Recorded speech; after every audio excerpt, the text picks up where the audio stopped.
Campinas, José Bragança, e quero saudar todos os irmãos e todos os amigos, todas as pessoas que estão nos assistindo neste momento, nesse início de culto que nós vamos oferecer ao nosso Deus. Para exaltar o nosso Deus, eu quero ler um texto da Palavra de Deus que se encontra no Salmo número 150. Salmo 150. Assim diz a Palavra de Deus. Aleluia! Louvai a Deus no seu santuário, louvai-o no firmamento, obra do seu poder. Louvai-o pelos seus poderosos feitos, louvai-o consoante a sua muita grandeza. Louvai-o ao som da trombeta, louvai-o com saltério e com harpa, louvai-o com adufes e danças, louvai-o com instrumentos de cordas e com flautas, louvai-o com símbolos sonoros, louvai-o com símbolos retumbantes. Todo ser que respire, louve ao Senhor. Aleluia. E se você respira, se você está respirando, vamos louvar ao Senhor. E para dar continuidade a este louvor, a essa exaltação, vamos cantar um hino número 10. Mas antes, eu vou fazer uma oração. Senhor nosso Deus e Pai, nós te louvamos, nós te exaltamos, ó Deus, nós te damos graças, ó Deus, por essa bênção desse dia. Ó Deus bendito e eterno, seja o Senhor Deus louvado, exaltado, ó Deus, pelas tuas obras, ó Deus, pela tua criação. Seja o Senhor louvado, ó Deus, pela salvação que o Senhor nos deu, nos dá em Cristo Jesus, teu amado Filho, que morreu na cruz do Calvário para nos salvar. Pai celeste eterno, nós te exaltamos, ó Deus, na tua santidade, na força, ó Deus, do teu poder. Ó Pai celeste eterno, nós te adoramos, ó Deus, na realeza, ó Deus, do seu governo, do seu poder.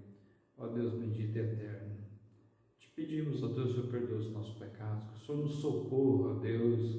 Ó Pai celeste eterno, agora que nós estamos passando, ó Deus, por essa grande dificuldade, nós te pedimos, ó Deus, que o Senhor nos livre, ó Deus, deste mal, que o Senhor nos livre, ó Deus, do Covid-19, que o Senhor nos livre, ó Deus, da dengue e de outras doenças. Pai celeste, tem misericórdia do teu povo, abençoa aqueles que clamam por ti.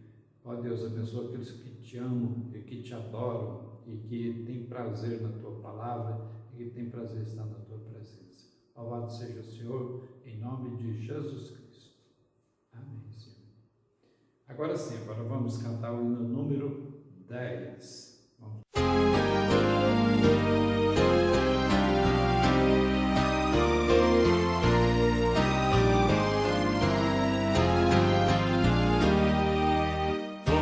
Criaturas que Deus Pai, todos erguei a voz, cantai, louvai-o, aleluia, do sol dourado a refugir, do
todos, que a paz de nosso Senhor Jesus Cristo esteja com todos nós. Teremos agora o nosso momento de confessar os nossos pecados. Antes, abramos as nossas Bíblias no livro de Mateus, no capítulo 6, vamos ler do versículo 9 ao versículo 14.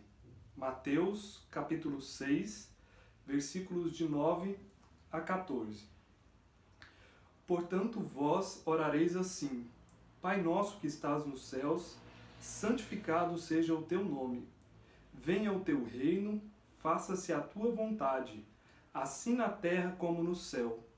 O pão nosso de cada dia dá-nos hoje e perdoa-nos as nossas dívidas, assim como nós temos perdoado aos nossos devedores.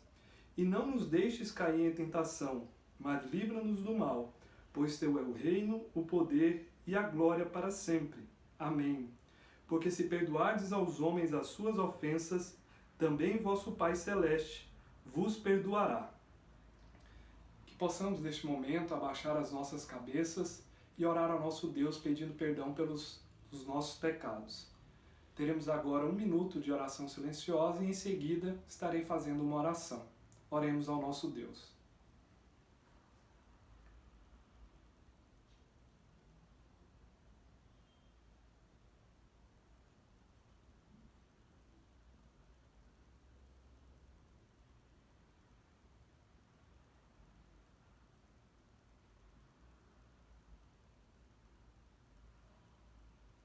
Senhor nosso Deus e Pai que estás nos céus, te louvamos, Senhor, pela oportunidade que o Senhor nos dá de estar na tua santa e maravilhosa presença, ó Pai.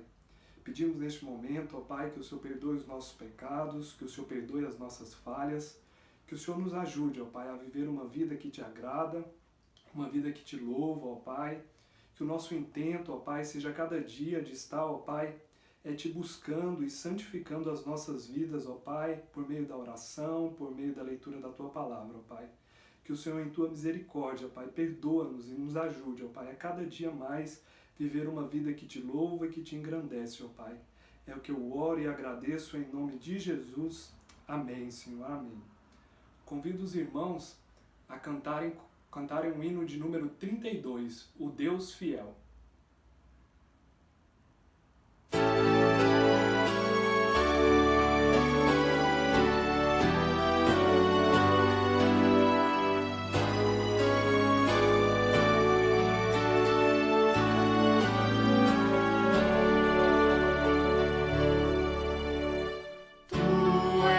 Fiel, Senhor, ó Pai Celeste, Deus fiel.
Boa noite, amados irmãos. Agora teremos um momento de intercessão pelos enfermos. Convido você a abrir a sua Bíblia no Salmo 66. Salmo 66. Faremos a leitura de apenas 2 versículos, os versículos 19 e 20. Salmo 66, versículos 19 e 20. Assim nos diz a palavra do nosso Deus. Entretanto, Deus me tem ouvido e me tem atendido à voz da oração. Bendito seja Deus, que não me rejeita a oração, nem aparta de mim a sua graça. Irmãos, esses 2 versículos nos trazem uma grande esperança na certeza de que o Senhor não nos rejeita a oração e que Ele tem atendido às nossas orações. É isso que o salmista relata nesses 2 versículos. Deus tem nos ouvido e não tem rejeitado as nossas orações. E por fim, ele conclui nos dizendo que a graça do Senhor não se aparta de nós. A graça do Senhor é o seu favor imerecido. Então, nesse momento, convido você a orar juntamente comigo. Sabemos que muitas pessoas, infelizmente, se encontram enfermas, algumas vitimadas por esse terrível mal que tem assolado nossa nação. Então, convido você agora, juntamente comigo, a orar com esperança, na certeza de que é o Senhor que nos cura. Oremos. Senhor nosso Deus, nosso eterno Pai, diante de Ti, Senhor, primeiro, Pai, Te agradecemos. Te agradecemos, ó Deus, pela saúde, ó Pai, que o Senhor nos tem concedido. Te agradecemos, ó Deus, por aqueles que já foram curados, ó Pai, nessa pandemia, Senhor. Pai, Te louvamos, ó Pai, Te agradecemos, ó Pai, mas também nos lembramos, ó Pai, de que daqueles que nesse momento se encontram, Senhor, doentes, sejam, ó Pai, vitimados, ó Deus, por esse vírus, sejam, ó Pai, por outros motivos, ó Pai. Ó Senhor, a vida dessas pessoas está em Tuas mãos. Cremos que Tu és o Deus bom, Pai, o Deus soberano, e de que a cura, ó Pai, dessas pessoas está nas Tuas mãos, ó Deus. Senhor, Te pedimos, ó Pai, que o Senhor dê força e também que o Senhor traga esperança a esses corações, esses enfermos. Te pedimos, ó Pai, que também o Senhor trabalhe em nossos corações para que dia após dia, ó Pai, possamos interceder por essas pessoas em nossas orações diárias. Pai, Te pedimos, ó Pai, na certeza, Pai, de que se assim for, ó Pai, para a honra e glória do Teu santo nome, ó Pai, e segundo a Tua vontade, Pai. Essa é a nossa oração a Ti, em nome de Jesus, Teu Filho amado. Amém, Senhor.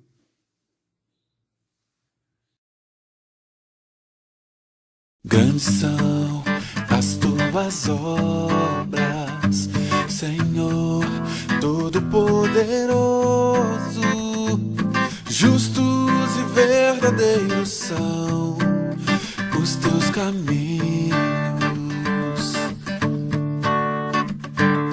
Grandes são as Tuas obras, Senhor Todo-Poderoso. Justos e verdadeiros são os Teus caminhos. Ó Rei das nações, quem não temerá, quem não glorificará Teu nome?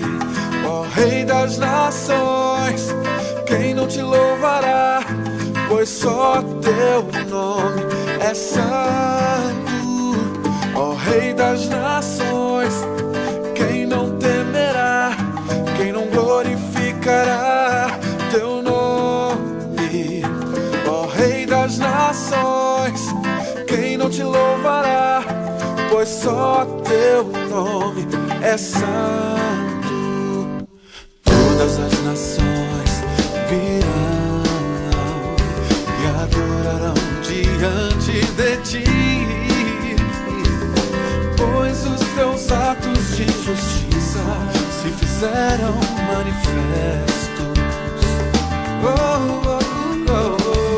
Todas as nações virão e adorarão diante de Ti, pois os Teus atos de justiça se fizeram manifestos.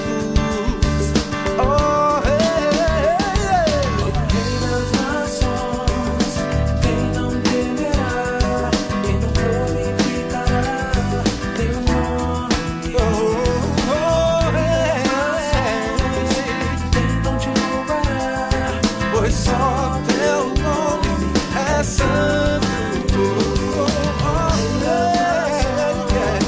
Quem não temerá, glorificará teu nome. Rei das nações, quem não te louvará? Pois só teu nome é santo. Ó Rei das nações, quem não temerá, quem não glorificará teu nome. Ó Rei das nações, quem não te louvará? Pois só teu nome.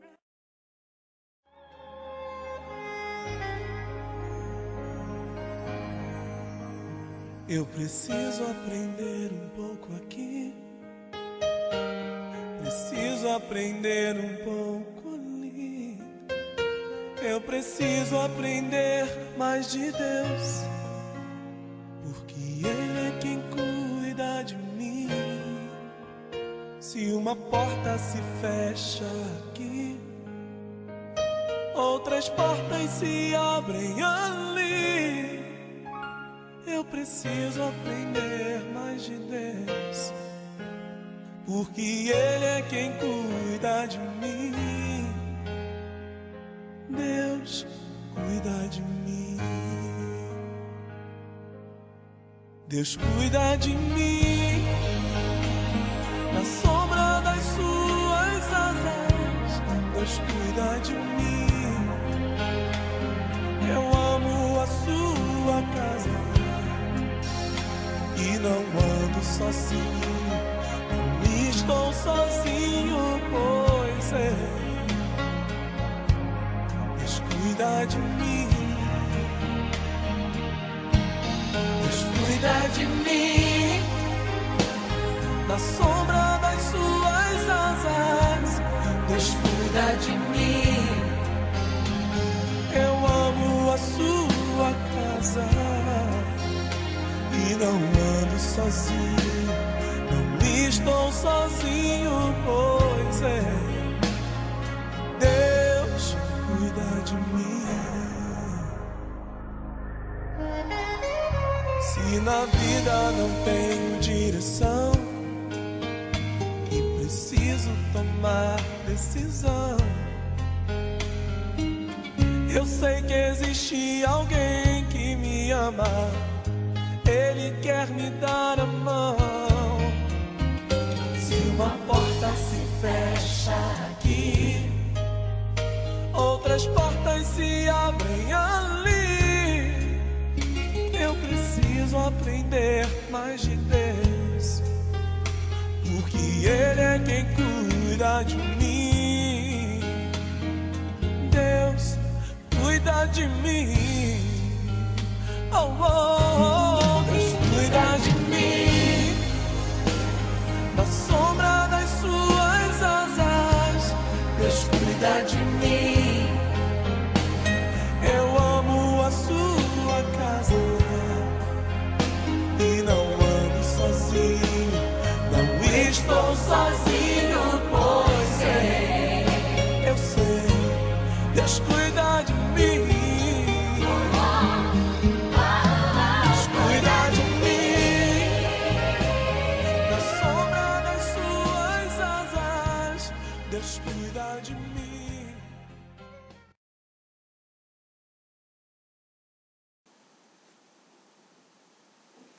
Irmãos, graça e paz, mais uma vez juntos para cultuar ao Senhor nesse domingo, primeiro domingo do mês de agosto, dia do meu aniversário. Então hoje, apesar de estar alegre porque Deus me concedeu mais um ano, ao mesmo tempo me sinto longe dos irmãos, que não posso compartilhar da sua presença, do seu abraço, mas mesmo assim, que Deus nos abençoe e que Deus faça resplandecer o rosto dele sobre nós. Eu te convido a abrir a sua Bíblia. Hoje eu quero expor com um pouco mais de intensidade o texto de Tiago, no capítulo 1, a partir do versículo 2 até o versículo 8. Apenas esses 6 versículos eu quero compartilhar com você a respeito das provações segundo aquilo que Tiago escreve nessa epístola, nessa carta, para que nós possamos nos sentir assim, dentro daquilo que a palavra de Deus nos promete, daquilo que a palavra de Deus tem a ver conosco. Eu quero começar fazendo algumas perguntas, porque diante de um texto tão rico, é necessário que nós façamos perguntas ao texto, perguntas a nós mesmos, para saber como enfrentamos essas dificuldades, essas provações, como obtemos sabedoria para enfrentá-las e como Deus age na nossa vida. Então eu quero fazer algumas perguntas a título de introdução e eu espero poder respondê-las durante a nossa exposição. Irmãos, olhando para o texto e olhando para a nossa vida, quem de nós nunca se sentiu triste, desanimado quando as coisas se complicam na vida? Quem de nós, irmãos, nunca se sentiu assim? Numa situação de tristeza, desanimado com as perspectivas, com aquilo que nos acontece, com aquilo que está acontecendo. Quem de nós não sentiu aquele aperto no coração, a perplexidade de não saber o que fazer, como reagir diante dos desafios que a vida nos impõe muitas vezes? Realmente, irmãos, em muitos momentos há aquele aperto no coração, de olhar para as coisas e não saber o que fazer, como reagir diante dos desafios. E quando então, irmãos, mesmo depois de orar e buscar a resposta ao Senhor, parece que o céu se cobriu de nuvens, não há resposta às nossas indagações, como reagir? Como fazer? Como não se sentir esvaziado? Quando nós olhamos e o silêncio esvazia o nosso riso, quando o pranto silencioso diante da impotência que o sofrimento nos impõe faz brotar lágrimas nos nossos olhos, quando a agonia toma a nossa alma sem que a gente consiga, sem que possamos lutar. Irmãos, as provações impostas ou permitidas por Deus, elas escavam a nossa resistência, elas trazem dúvida, trazem dificuldades, trazem desacertos à nossa existência. A nossa resistência, muitas vezes, irmãos, ela chega a ficar muito pequena, muitas vezes não resistimos, muitos de fato não resistem, né? Mas essas provações impostas ou permitidas por Deus nos fazem às vezes tão pequenos e tão incapazes, como se diante de nós houvesse uma muralha que fosse intransponível. É uma constatação que todos nós podemos fazer. Hoje nós estamos diante de uma provação universal, irmãos. Essa pandemia está minando as resistências, mesmo de pessoas crentes, confiantes em Deus, mas ainda assim sofrendo a realidade de serem apenas seres humanos, limitados em conhecimento, limitados em força. Não está sendo fácil para os crentes, que estão sendo impedidos de exercer plenamente a sua fé e a alegria da sua comunhão, principalmente os mais idosos. Essa também é uma forma de provação que, passada a pandemia, há de nos tornar ainda mais fortes, mais crentes no Senhor Jesus Cristo, enquanto alguns certamente entrarão na vereda dos descrentes e dos desanimados com Deus. Já há uma quantidade enorme de pessoas já desanimados com Deus. Por isso, nessa noite, essa palavra, olhando para essa epístola de Tiago, para esses 6 versículos, eu quero que nós olhemos para a palavra de Deus como a resposta a sermos provados e aprovados por Deus. A Bíblia está cheia de motivos e motivações para a superação. Está cheia de exemplos notáveis de paciência, de perseverança, de esperança. Nós podemos olhar para histórias como a de José do Egito, de Abraão, de Noé, dos profetas, de Davi, dos apóstolos e, por fim, a história do próprio Jesus Cristo de Nazaré. Podemos olhar para textos como de Lamentações, do profeta Jeremias, capítulo 3, versículo 21, que nos ensina: quero trazer à memória o que pode me dar esperança. O profeta está diante de uma situação calamitosa, uma situação difícil. E a sua esperança, a sua expectativa é que a sua memória traga de volta aquilo que podia dar esperança. Para o profeta, e logo em seguida ele fala no versículo 22 e 23, o que pode dar esperança ao cansado de esperar são as misericórdias do Senhor, pois o profeta continua, quando ele, nos versículos 22 e 23, ele diz assim: as misericórdias do Senhor são a causa de não sermos consumidos, porque as suas misericórdias não têm fim, elas renovam-se a cada manhã. E ele completa, dizendo que as misericórdias do Senhor existem por causa de sua grande fidelidade. Ele diz: grande é a tua misericórdia, grande é a tua fidelidade. Então, irmãos, nessa noite, ao expor esse texto de Tiago, capítulo 1, versículo 2 a 8, eu quero observar com os irmãos a grande misericórdia do Senhor que está presente nas nossas provações.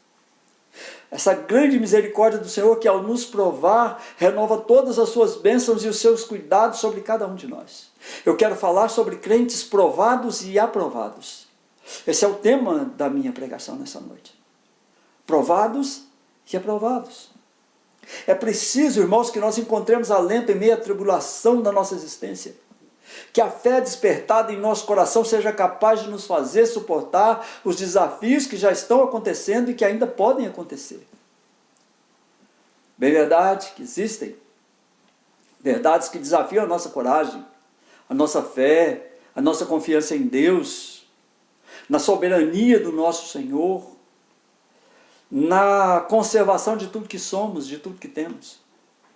E eu quero que você, junto comigo, nessa noite, eleve a Deus uma oração não de expectativas, não de questionamentos, mas de pleno acordo com os planos dele para mim e para você. Eu te convido a observar comigo algumas verdades que nós podemos extrair desse texto, que podem nos levar a ser mais perseverantes nesse tempo de provação, mais resistentes em nossa fé, mais confiantes na misericórdia e no amor de Deus por cada um de nós e por cada uma de nossas famílias. Provados e aprovados. Crentes provados, crentes aprovados. Primeira verdade que está nesse texto, irmãos, está no versículo 2. Diz assim: meus irmãos, tende por motivo de toda alegria o passardes por várias provações. Primeira verdade, irmãos, no versículo 2, que você pode encontrar aqui, é fácil de você deduzir, é que para o crente, o desafio da provação deve trazer e deve produzir nele a alegria. Embora pareça, irmãos, surreal ter alegria nas provações que nós passamos ou que nós passamos, essa é uma verdade inequívoca da fé. Através da provação, o crente consegue enxergar o favor de Deus. Consegue avaliar quantos sofreram situações piores que a dele, do que aquelas que ele está vivendo, e pode apresentar a Deus a confiança necessária no Salvador. Tiago nunca sugeriu aos crentes aos quais escrevia que o cristianismo seria para eles um caminho fácil. Não é essa a proposta de Tiago. Pelo contrário, ele adverte os crentes que eles se encontrarão envoltos em várias provações. Ele está falando as 12 tribos que se encontram na dispersão. Crentes que foram dispersos por causa exatamente dessa provação, por causa dessa perseguição aos cristãos. A palavra aqui traduzida, provações, é o termo grego peirasmos, cujo significado a gente tem que entender plenamente, se não é que nós desejamos captar a verdadeira essência da fé cristã ou da vida cristã. A palavra quer dizer prova, juízo, provação dirigida para um fim, há um fim determinado para que essa provação chegue. E este fim é que aquele que é submetido à prova saia dela fortificado e purificado. Deus não é tentador, Deus prova. O tentador sim nos tenta para ver-nos cair, mas Deus nos prova para nos ver superar as provas da nossa vida. Quando nós olhamos para a história de José, nós nos damos conta de que as provações que ele sofreu o fortaleceram, fizeram com que ele saísse delas muito mais forte, muito mais capaz, muito mais reconhecido. A ideia não é nos seduzir para que nós pequemos. Provações não são feitas para nos seduzir para o pecado, mas sim nos fortalecer, nos purificar e nos provar. A Bíblia nos ensina que Deus provou a Abraão quando lhe apareceu, exigindo que ele sacrificasse o seu filho Isaque. Gênesis capítulo 22, versículo 1. As experiências de Israel foram provas que contribuíram para a formação do povo. Deuteronômio capítulo 4, versículo 34, capítulo 7, versículo 19. Hort, pensador, teólogo, escreve: o seguidor de Cristo tem que esperar que as provas o impulsionem em seu caminho cristão. Teremos toda aula de experiências. Virá a prova da tristeza, do desalento, que tentará arrebatar a nossa fé. Virão as provas dos perigos, da antipatia, dos sacrifícios, coisas nas quais tão frequentemente o cristão se acha envolto. Mas o verdadeiro propósito para o qual essas circunstâncias nos são enviadas não são para nos fazer cair. O verdadeiro propósito não é nos fazer cair, senão para fazer-nos elevados. Não são enviadas para que nos derrotem, mas são enviadas para que nós as derrotemos. Não são enviadas para que nós nos debilitemos, senão para que nos fortaleçamos. Portanto, irmãos, nós não podemos nos lamentar por causa de tais provas, mas sim, pelo contrário, nos exultar, nos alegrar. O cristão é como um bom atleta. Quanto mais pesada a tarefa que o treinador lhe atribui, quanto mais intensifica seu treinamento. E por isso mais se alegra o atleta, porque sabe que tudo vai capacitando para o vigoroso esforço que o levará à vitória. Como disse Browning, nós temos que dar as boas-vindas a cada sacudida que torna áspera a suavidade da terra. Porque cada obstáculo vencido é outro passo no caminho que nos leva ao céu. Em segundo lugar, irmãos, versículo 2 e 3, a palavra de Deus diz o seguinte: meus irmãos, tende por todo motivo passardes por várias provações, sabendo que a provação da vossa fé, uma vez confirmada, produz perseverança. E o versículo 4, ora, a perseverança deve ter ação completa, para que sejais perfeitos e íntegros, em nada deficientes. As provações, em segundo lugar, irmãos, além de trazer alegria para nós, além de provocar a nossa alegria, elas devem produzir em nós um resultado de vitória. Tiago descreve esse processo de provação com a palavra dokiminion. Um vocábulo interessante, a palavra que se usa para referir-se à coragem autêntica, ou à cunhagem autêntica, a moeda genuína. O propósito da provação é nos livrar de toda impureza, queimar a escória do caráter humano, nos deixar limpos, purificados. Se enfrentarmos essa provação em forma correta, ela produzirá perseverança. A palavra grega é hipomone, que eu já falei aqui. Hipomone não é a simples capacidade de suportar adversidades, irmãos, mas a capacidade para transformar a adversidade em grandeza, em glória. O que assombrava os pagãos durante os séculos da perseguição era que os mártires, eles não morriam tristes, mas eles morriam cantando. Um desses mártires sorria, estando em meio das chamas, e ao perguntar-se: o que é que você encontra aí para estar sorrindo? Ele respondeu: vi a glória de Deus e me alvorocei. É a qualidade, pomone, é a qualidade que torna um homem capaz não só de sofrer adversidades, mas também de dar boas-vindas às adversidades e ter força, coragem para derrotá-las. O efeito da provação corretamente suportada, irmãos, é receber fortaleza para suportar ainda mais e assim vencer em batalhas cada vez mais difíceis. É uma indeclinável perseverança que faz finalmente 3 coisas em favor do homem. Primeira coisa que a perseverança faz em favor do homem é que ela torna o homem perfeito. A palavra usada geralmente no grego significa perfeição para um fim determinado, para um propósito dado. De maneira que essa perseverança, nascida da provação bem enfrentada, capacita o homem para aquela tarefa para a qual Deus o enviou ao mundo. Nós temos aqui então um grande pensamento. Pela maneira em que enfrentamos cada experiência da vida, nós estamos ou nos capacitando ou nos desqualificando a nós mesmos para a tarefa que Deus nos atribuiu. Segunda coisa que a perseverança faz em favor do homem, ela quer tornar o homem completo. A palavra usada em grego significa inteiro, perfeito em cada uma das suas partes. Uma vez após outra, essa perseverança vai eliminando as fraquezas, as imperfeições do caráter humano. Capacita o homem para vencer velhos pecados, limpar manchas antigas, alcançar novas virtudes, até que finalmente ele se torna inteiramente perfeito para servir a Deus e servir ao próximo. Mas há mais uma qualidade que a perseverança faz ao homem.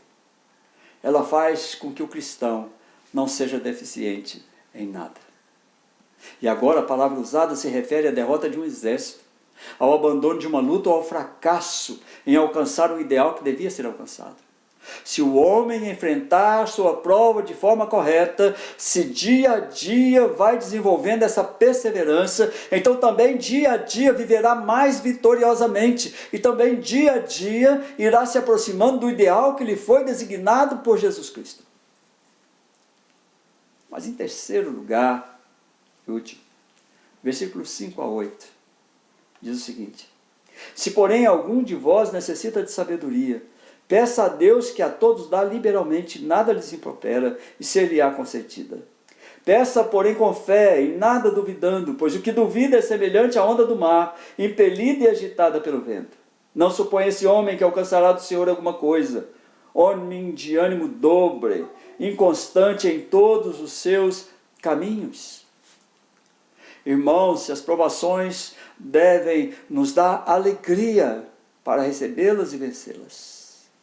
Se elas devem ser enfrentadas, porque elas foram designadas para nos fazer cada vez mais fortes.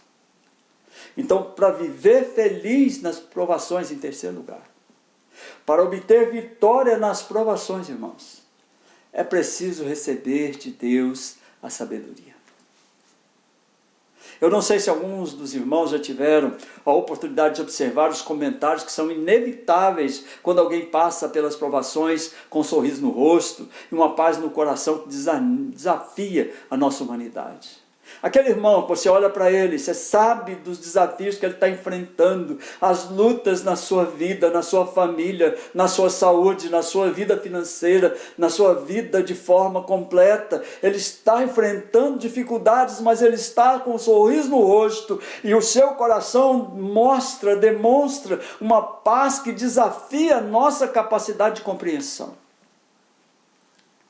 Normalmente, os comentários são assim: ele não deve estar sofrendo muito, olha como ele sorri. Ou então, parece que ele não se importa com nada. Irmãos, como podemos usar assim essas experiências de prova, que nos provam a cada dia, dessas provas contínuas que vêm à nossa vida? Onde encontrar sabedoria e entendimento para utilizar de forma correta essas adversidades?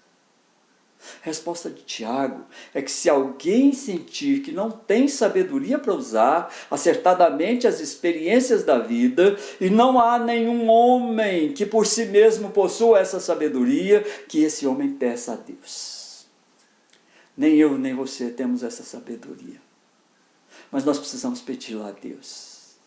Para Tiago, que era um mestre cristão de formação judia, a sabedoria é algo prático, irmãos. Sabedoria não é teórica, ela não é uma especulação filosófica, ela não é um conhecimento intelectual. A sabedoria é sabedoria para a vida, para vivermos os desafios da nossa vida, as provações que vêm e vencê-las. Os estoicos definiam a sabedoria como o conhecimento das coisas humanas e divinas. Mas Hobbes define essa sabedoria cristã como a suprema e divina qualidade da alma, mediante a qual o homem conhece e pratica a justiça. A pobreza, o desafio da pobreza não vem para me fazer ladrão, mas vem para me fazer puro, correto. A provação da doença não vem para me colocar somente de joelhos, como desabando por causa dela, mas me coloca de joelhos, olhando e glorificando a Deus. Roth define essa sabedoria como esse dote do coração e da mente que é necessário para a reta condução da vida. Sabedoria de Deus é para você usá-la de forma prática. Na vida cristã, é óbvio, conhecimento das coisas profundas de Deus.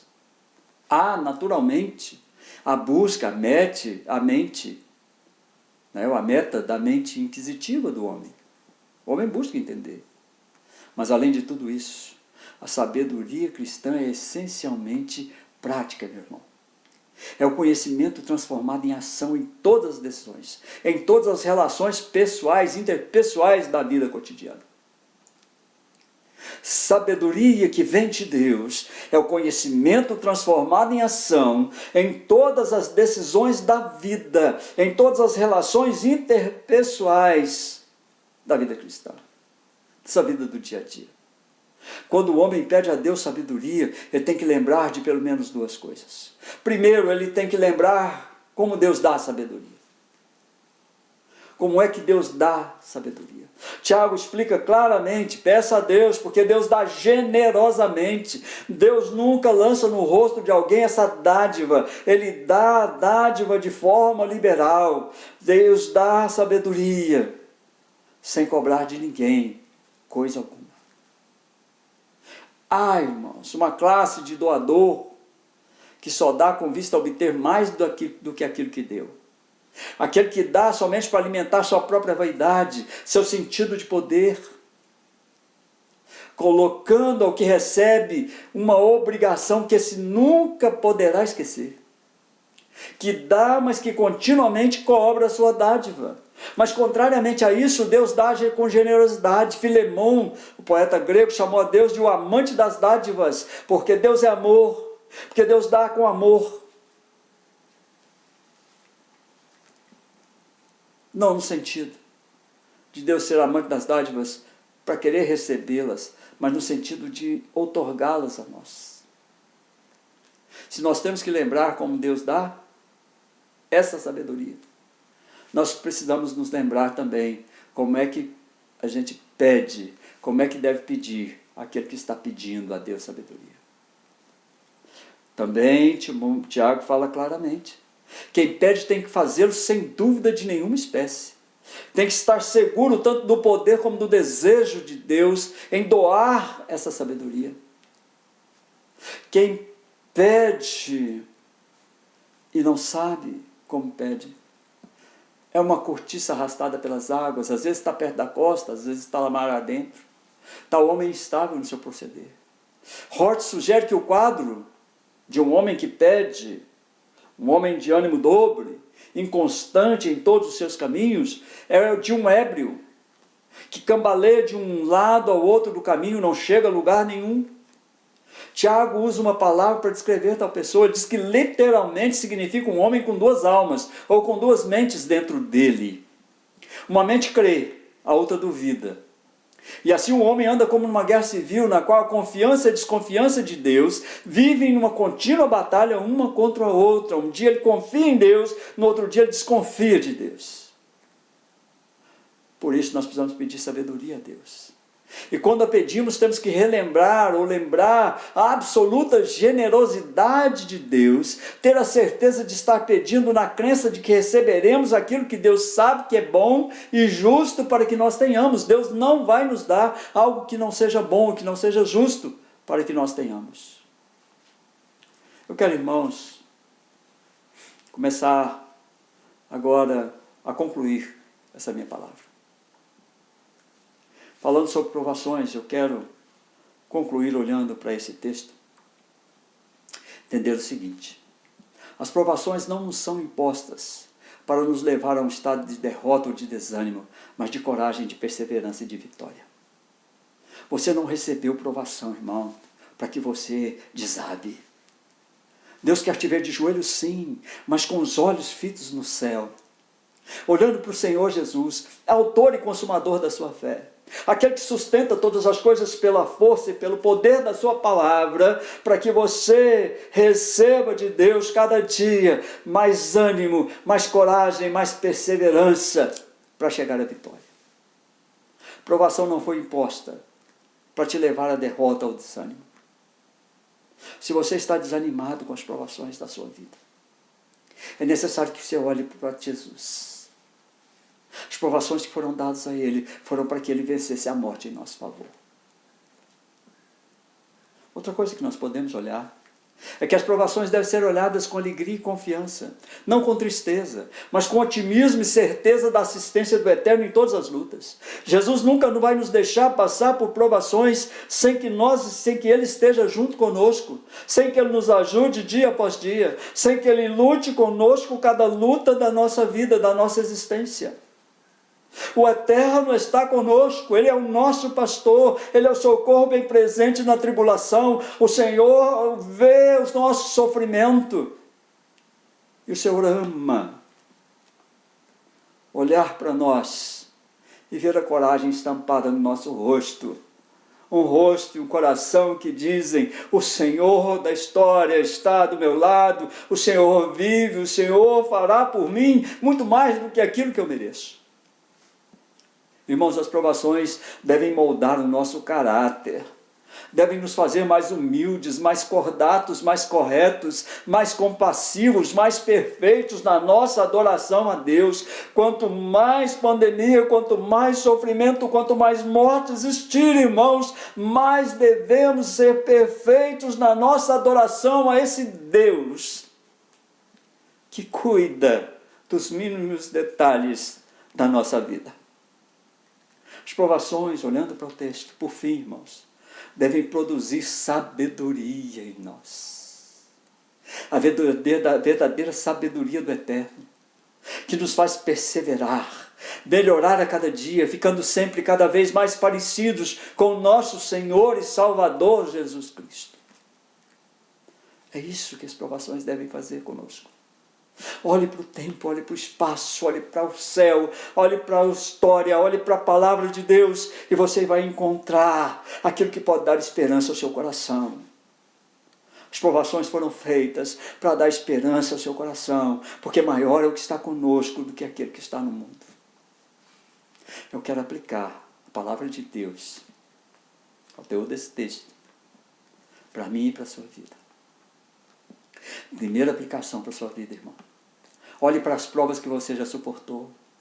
Avalie se nessas provas você honrou a Deus com a perseverança. Se você honrou a Deus com confiança. Se você honrou a Deus com a coragem necessária para agradecer e se alegrar por ter passado pelas provações. Porque, irmãos, tende por motivo de toda alegria o passar por várias provações. Te fizeram crescer, te colocaram mais perto de Jesus. Você viu a mão de Jesus te amparando, te conduzindo, te levando a cada passo. Ele estava lá. Jesus te viu. Ele acompanhou você. E está acompanhando agora.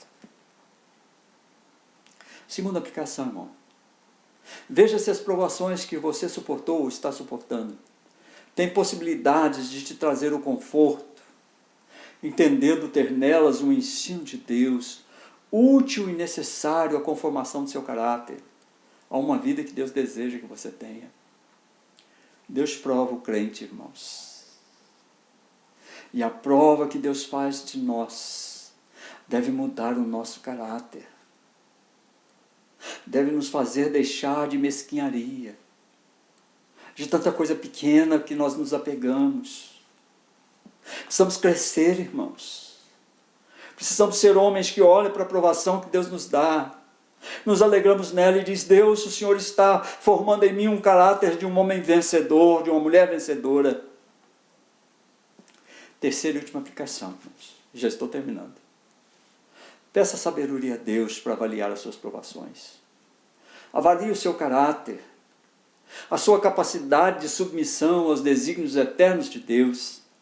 E não duvide nunca que a sabedoria de Deus é capaz de te mostrar a face oculta das provações da sua vida. Busque a sabedoria de Deus. Olhe para o que está acontecendo com você, com sua família, com sua casa. Encontre motivação para mudar. Encontre motivação para viver e aguardar o regresso do Cristo que vem entre as nuvens com poder e glória. Porque é nele que está a verdadeira vida. É a vida que ele está trazendo e que ele já proveu para a sua existência e para a minha existência, que vale a pena viver. Peça sabedoria a Deus, irmãos. Não murmure, não reclame, não se apegue a pequenas coisas. Molde o seu caráter para ser mais parecido com Jesus. Pode ser que o que está acontecendo não seja aquilo que você goste. Jesus pediu a Deus que, se possível, passasse dele o cálice. Não era algo agradável que ele ia passar, mas ao mesmo tempo ele disse: seja feita a tua vontade. Então olhe para as suas provações hoje com coragem, com alegria. Peça sabedoria a Deus para você vivenciar cada momento da sua vida, dos seus filhos. Se alegre com os desafios. Deus está moldando o caráter de alguém vencedor na vida do seu filho, na vida da sua filha, na vida daqueles que cercam a sua família, na sua vida, na vida da sua esposa, do seu marido, dos seus pais, dos seus filhos. Deus está moldando o caráter de cada um de nós. E eu quero, irmãos, estar com todos os irmãos lá na glória, dizendo: foi bom ter passado com toda alegria por várias provações. Deus nos abençoe. Quero orar por você e orar por sua família. Onde você está, baixe sua cabeça, vamos orar ao Senhor. Senhor, nosso Deus, nosso Pai. Ó Pai bendito, que o Senhor, ó Deus, a nos dar as provações, nos dê também a perseverança, a alegria de passarmos por elas, de vivermos um tempo santo, um tempo dedicado a louvar e engrandecer o nome do Senhor. Ó Deus bendito, que elas não sejam capazes de nos desanimar, mas que elas possam, ó Deus, fazer nascer em nós corações apaixonados, corações amorosos, pelo poder e graça do nosso Senhor Jesus Cristo. Que elas façam nascer em nós homens e mulheres corajosos, dispostos a louvar e engrandecer o Senhor por cada uma das nossas dificuldades. Sabemos que o Senhor nos sustenta em cada uma das nossas necessidades. Sabemos que o Senhor a cada manhã renova a nossa esperança, renova a sua misericórdia.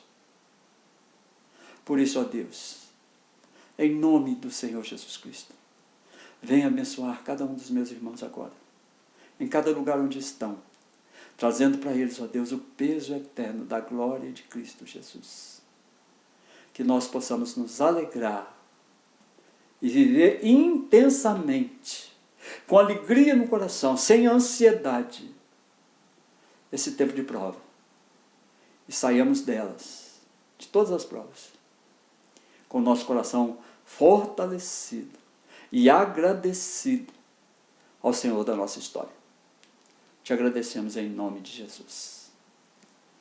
E agora, irmãos, que a graça do nosso Senhor Jesus Cristo, o amor de Deus nosso Pai, a comunhão e a consolação do Espírito Santo de Deus, seja com cada um de nós, não somente hoje, mas para todo sempre. Amém, amém e amém. Irmãos, um grande mês de janeiro, de agosto, que o Senhor te abençoe e te guarde, que o Senhor traga para você muita alegria, que o Senhor guarde o seu coração, te abençoe e te dê a paz. Feliz mês de agosto, apesar das dificuldades, apesar das provas. Seja um lutador, vença, seja vencedor, em nome de Jesus. Amém.